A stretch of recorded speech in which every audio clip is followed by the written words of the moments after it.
in. He gave me 3 lists. He says, these are the things you must give away. These are the things you're allowed to keep, and these are the things you're allowed to sell. Now, nothing was ever written down to this day, because as I would look at an item, I knew which of the 3 lists it went on. It was just automatic. I just knew. Number 1 on the giveaway list was my stallion. Why?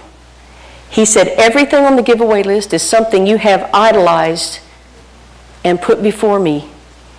You will reap nothing financial from any of the items on that list. Number 2 thing on the list was the ranch, and I didn't even own it. I was $95,000 in debt with that ranch. And I said, how do you give away something you don't even own?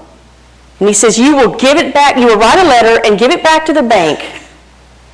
And I said, but that's going to ruin my credit. He says, where you're going, you're not going to need any. And that was the truth. That was, well, yeah. To this day, you cannot use a credit card in Mozambique. Okay? So, anyway, the list continued. He gave me very detailed instructions. The final instruction was, go to church on the Oral Roberts University campus.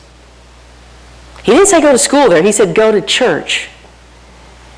That gave me 3.5 weeks. This was July 28, 1988. And he said, you must be there before September 1st. Unknown to me, they have a huge 9-day conference going on every year at the end of August, where they bring in all these outside speakers from all over the world, and they just feed the people that come to listen to them with the Word of God. I walked right into that. I got there on a Saturday night, walked into it on a Sunday morning just as they opened it. That's how he showed me where I was to go to school, because Victory Christian Center, it's not Oral Roberts' church that meets there, it's Victory Christian Center.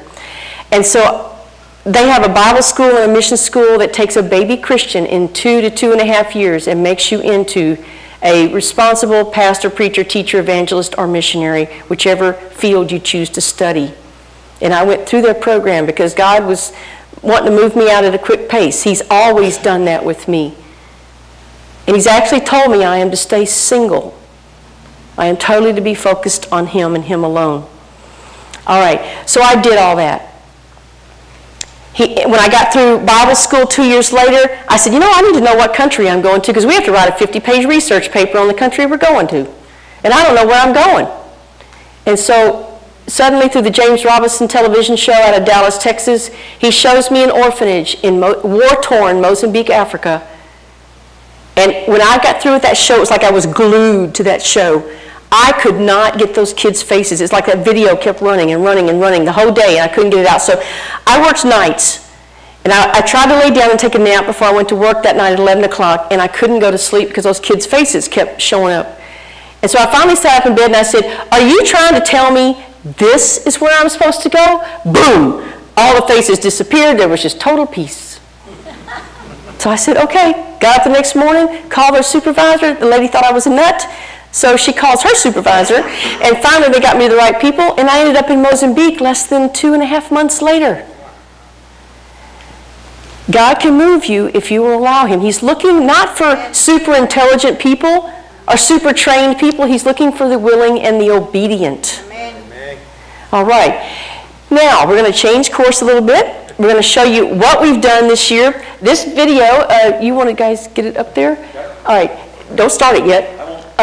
The DVD that you're about to see is a clip, a 4-minute clip of what we accomplished in 2012. Now you think I've got this huge team behind me. There's 3 of us. There's me, there's 76-year-old Linda Stanley from North Carolina, and there's Eric Dry, who's our techie out there. He does all the jack-of-all-trades type work, and he's from South Africa. You're going to see him on this film. We have trained up a Mozambican staff to help us, but what we've accomplished here is not easy to do with even 3 missionaries. We need at least a staff of 4 to 6 to do what we're doing. I have 10 job titles, in case you're wondering what my job title is. Just pick one. I've got quite a few. All right, from head of construction to taking care of nurses, taking care of the kids because I'm a nurse, so I do the whole scope of everything. All right.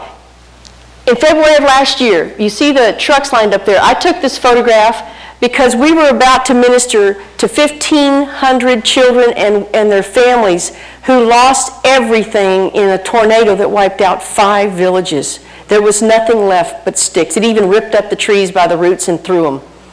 So the thing is, Mozambique doesn't have tornadoes, folks. This was the first one that's ever hit, and it just shook the nation. So the governor calls us, and he says, you got any food, help you can give these people? Because there's nobody out there that could help them but us. We have 3 barns that we fill every year. We call it the Joseph Project. Just as Joseph filled his silos for the time of hunger, we fill our barns for the time of hunger. And we distribute that food to keep children from going hungry. So the middle truck is a miracle truck because last year a Dallas family out of a trust donated $95,000 to help us buy that truck so that we could carry more food faster to the kids. Now you think, oh, there's some rich family? Think again. They sold a car, they sold their family jewelry, they sold paintings, they sold everything that they had of value that they could get rid of to get us that truck. And that's what you call sacrificial giving. So we're very blessed to have that truck. We can haul 13 tons. There's one truck that's 6 ton, and the new one is a 7 ton. These are Nissan diesel trucks. So we're very grateful for that. So I want to tell you one quick story before we go there so you'll understand. When you see the picture of Rabia, R-A-B-I-A, it's a little girl, 9 years old. She stands about this tall. Her grandmother came carrying her into our church in November, and she could not walk. Her legs look like 2 little sticks, and I want you to watch for this. When it goes into the evangelistic part about the church, it's the very last photograph you'll see, so look quick before because it's only like a 2-second photo. Her legs, from the knees down, were full of ulcers, weeping, open sores. Her legs looked like 2 sticks with no muscles. She had been like this for 5 years, and nobody knew why. All of a sudden, at 4 years old, she lost the ability to walk. So we laid hands on her and we prayed for her, and nothing happened. I was upset. Everybody was upset. We're like, God, what's going on? What's wrong that you did not answer our prayer for this little girl? Because we've seen many miracles, healing miracles out there. So I ministered to her wounds. I did everything I could because I have a backpack clinic. You're going to see it on here. I have a backpack full of medications that I take from the United States to there, where I can treat simple infections and other malaria, dysentery, these kind of diseases. And that goes with me everywhere I go because out in these regions where we work, there's no clinics. They have no medical care whatsoever. If you want medicine, you can walk anywhere from 7 to 14 miles to get to a clinic that has medications. All right? So I go back to the church the following week. Nothing happened that week. Grandmother picked up the little girl, took her home. Come back the next week, I'm parking the truck, getting ready to get out because our church is under a tree, when all of a sudden I see Rabia walking up with her grandmother, hand in hand. They were walking together. I jump out of the truck, I go running over to her, to the grandmother, and I grab my interpreter and I said, tell me, what happened? And she says, I can't tell you either. She says, on Wednesday morning, the little girl woke up and stood up and started walking. Now she's walking with no muscles. When you see this picture, you will see what I'm talking about. Her legs are just 2 little thin sticks. And right now, at that time, there was no muscle in her legs at all. So let's go to Mozambique. This is fully narrated, and let you hear and see what we accomplished in 2012.